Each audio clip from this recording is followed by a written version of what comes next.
Chapter 16. Dr. Shaw turned away from watching the tracer screen to confront Tsar.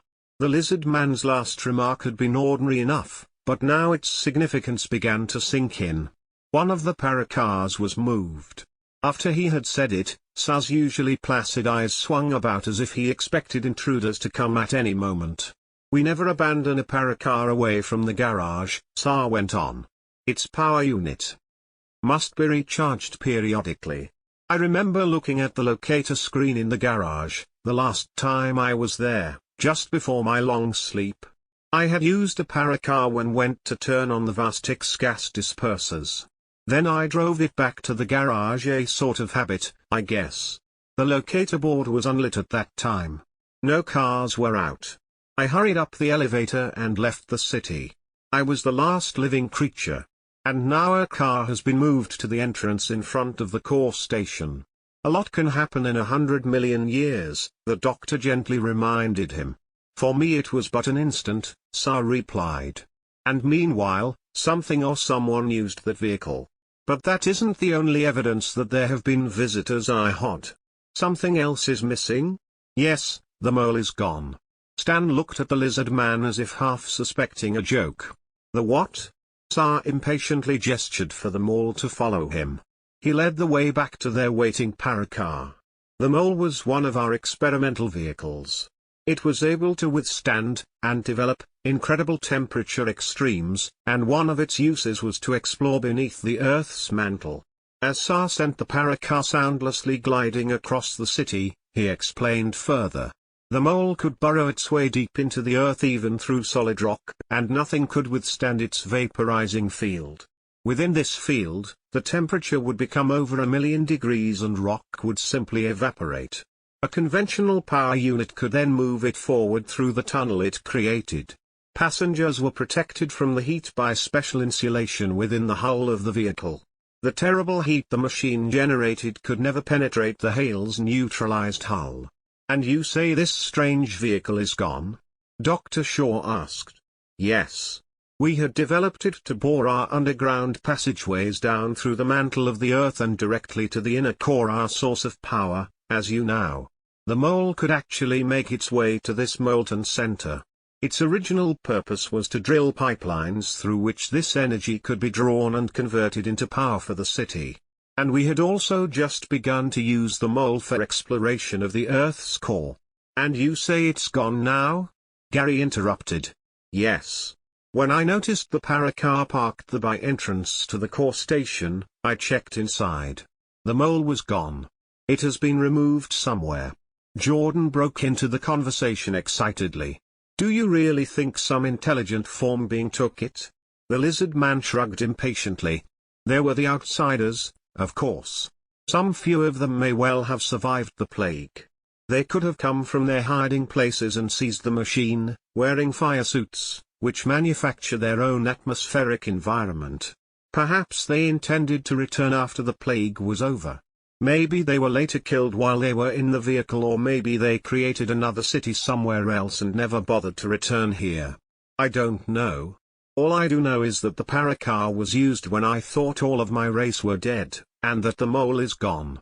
It could have happened millions of years ago, or just yesterday. But I must find out." "Do you think you'll find the answer at the core station?" Gary asked. "I think we can look there more thoroughly than I did last time," Tsar replied. "We will go down into the launching tunnel and look for clues. Here we are." The core station was a small domed building at the north end of the city. They docked the paracar next to a platform which led to the entrance. As Gary climbed out, he saw the other paracar which San had mentioned. Its door was folded open and Gary wondered how long ago its unknown driver had climbed out and then made his way inside the station. Was it a few days ago, or before mankind first crawled from the sea? It was impossible to tell, of course, in this city where time itself had been suspended.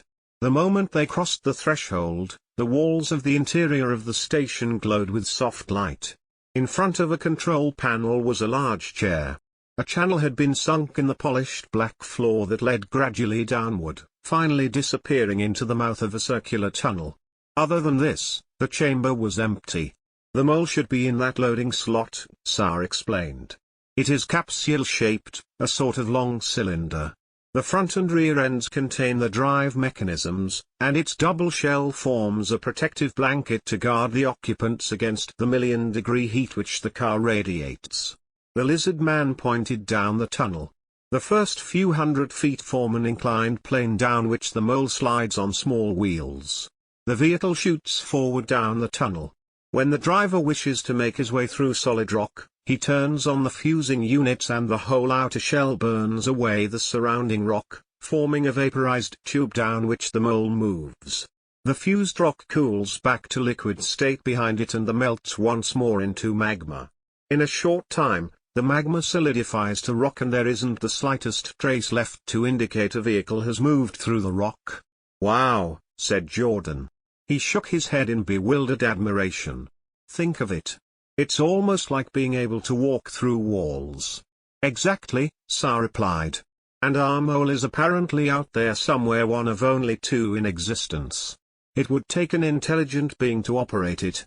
That's why I believe that some of the outsiders survived the plague, quite possibly being among the party of technicians who were presumed lost.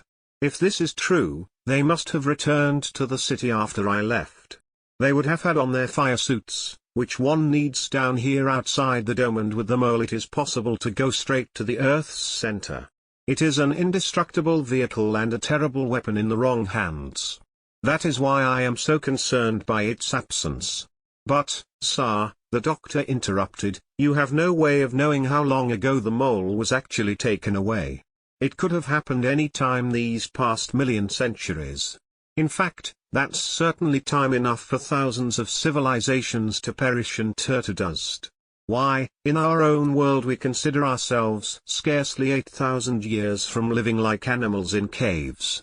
Your enemies are almost surely as dead and forgotten as the dinosaur in your library across the street." Tsar nodded his large head grimly. "Perhaps.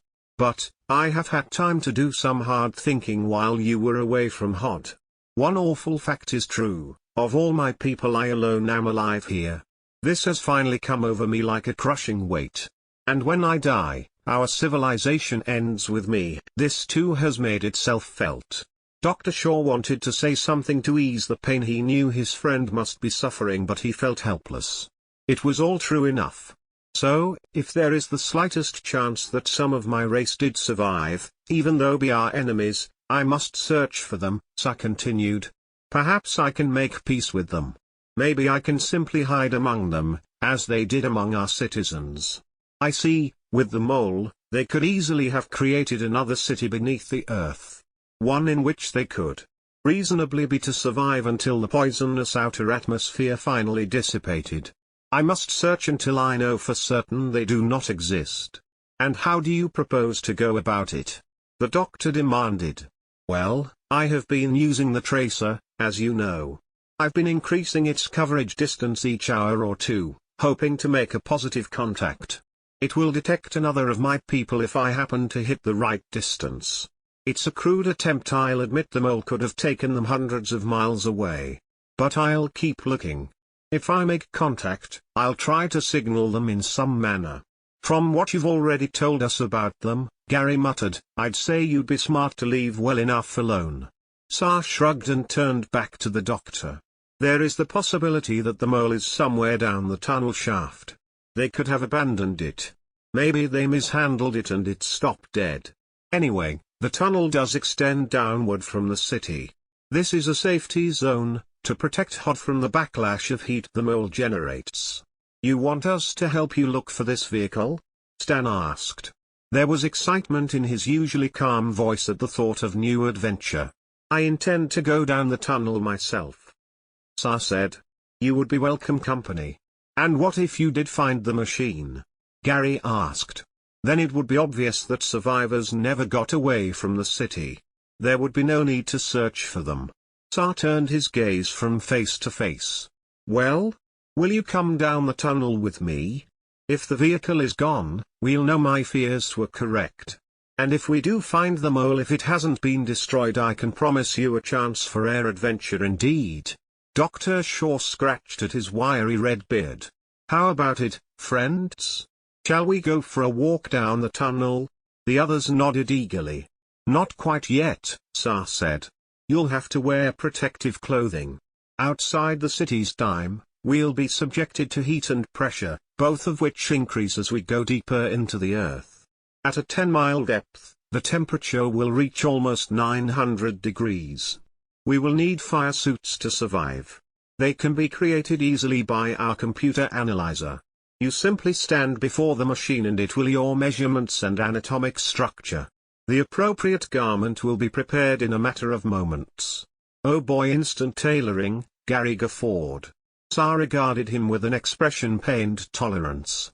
We'll find the nearest computer analyzer in one of the clothing shops just across the concourse from this building, the lizard man said. Come along and we'll get you outfitted. Lori primped before the polished mirror in the apartment, ending her performance with a small, smug grin at herself. Beautiful. You look like Sa's kid sister now. Lori wheeled around to see Gar smirking at her. He too had on the white silken garment which had been neatly assembled for him by the computer at the clothing shop. I like it, Lori admitted. It's like a second skin, but more comfortable than anything I've ever worn before. She ran a hand along the shimmering diamond cloth which covered her from head to toe. She slipped on the matching boots that rose about her ankles and clung tightly. Don't move the suit's regulator switch to the on position until we get to the tunnel, Dr. Shaw reminded them. The protective field around the entire suit, that keeps back extremes of heat or cold, is energized by a tiny battery unit on your belt. Don't waste it while we're still in the city. It lasts 2 kejules. They turned and found Sa watching them from the doorway. That's a time measurement which indicates the passing of 10 of your days. Down here, below the sea, we've had to create an artificial day and night. We flood the city with light for 15 hours, then lower the illumination to near darkness for a 5-hour rest period. These 20 hours are 1 day, and 6 of these equal a kej. Who needs day and night down here? Gary asked. The cycles are programmed, Sa replied. Without synthetic sunlight, my people would have soon died. We are amphibious, and need direct sunlight just as you humans do. About the battery life for the fire suits, Lori reminded him. If we have just 10 days, we'll have to get back here before that time. We will, promised Sa.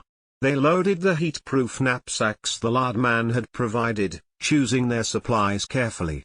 Gary loaded his knapsack with a supply of the concentrated food pills, dispenser flask of water, fire goggles, and this like a camera. Sa had been watching him and laid a webbed hand on the boy's shoulder. You cannot use your camera without first protecting it, the lizard man cautioned. Once you take it from the knapsack, it will be subjected to great heat. Sa reached into his carry-all and withdrew a handful of small grey pellets. He handed a few to each member of the party. They felt metallic. Each had a tiny black suction disc along one side. Neutrotabs, he told them. They will adhere to any desired object and throw out a neutralizing field for a distance of several feet. They work on the same principle as the fire suits. You can attach a tab to your camera and its temperature will not go above 100 degrees while it is in contact. Gary happily placed a tab against his camera. It adhered tightly. Now, if you place a neutro tab against the headpiece of your fire suit, it will also protect your food when you remove it from the heat-proof wrappings. But be sure to hold the food concentrate close to your mouth before breaking the wrap. The same applies to using your water dispenser. Place the spout in your mouth before pressing the release button. Sa motioned them to return to the waiting paracar. How long did you say this tunnel is? Stan looked down the yawning dark passage and frowned. 10 miles, Sa replied. But don't worry, my friend. We won't have to walk all that length. There is a glide tube along one side of the shaft which we will activate before entering the tunnel. Then we simply sit on the glide chairs and move to the tunnel's end. They climbed down into the channel which led to the shaft, and activated the control panel. The tunnel becomes nearly vertical a few miles farther along, Sa said. The far end is about 9 miles below the Earth's surface.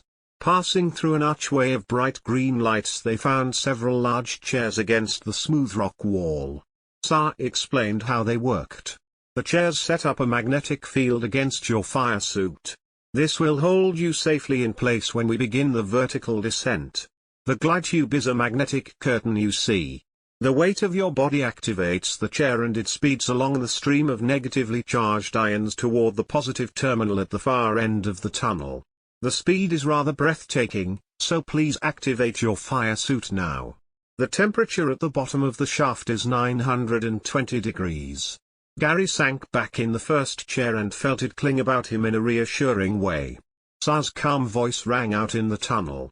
Everybody relax in your chairs. Lean back so that your neck will be protected against any whiplash effect. The field will turn off automatically when we arrive at the bottom. The moment Gary's head touched the cushioned headrest, the chair began to glide forward. It picked up speed almost instantaneously and the green light globes in the tunnel's ceiling rushed toward him in a constant blur. He had the terrifying feeling of being plunged over a precipice, then realized that the chair was heading almost straight down the shaft. A shrill howling filled his ears. Dimly he realized it was air rushing past his face. Slowly the pressure diminished. The whirling green light lines became individual globes once more. Gently, the chair glided to a stop, the clinging cushions released him, and Gary lurched to his feet. He was standing on a circular floor-polished basalt, and before him was a translucent green wall. Then he heard a soft rush of air coming down the shaft. Another chair was arriving, with Laurie seated in it. Her face was chalk white. When it stopped gently next to his chair, the girl staggered as she joined him. They watched both chairs slowly move aside and disappear into a dark hole in the tunnel. Wow! Laurie slumped against the tunnel wall. I hope my stomach comes down on the next chair.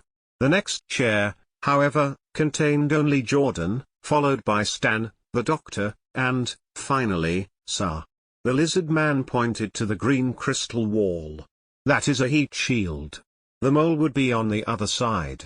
He threw a switch on the control box and the wall silently slid upward. Sa let out a hiss of disappointment. The chamber beyond was empty.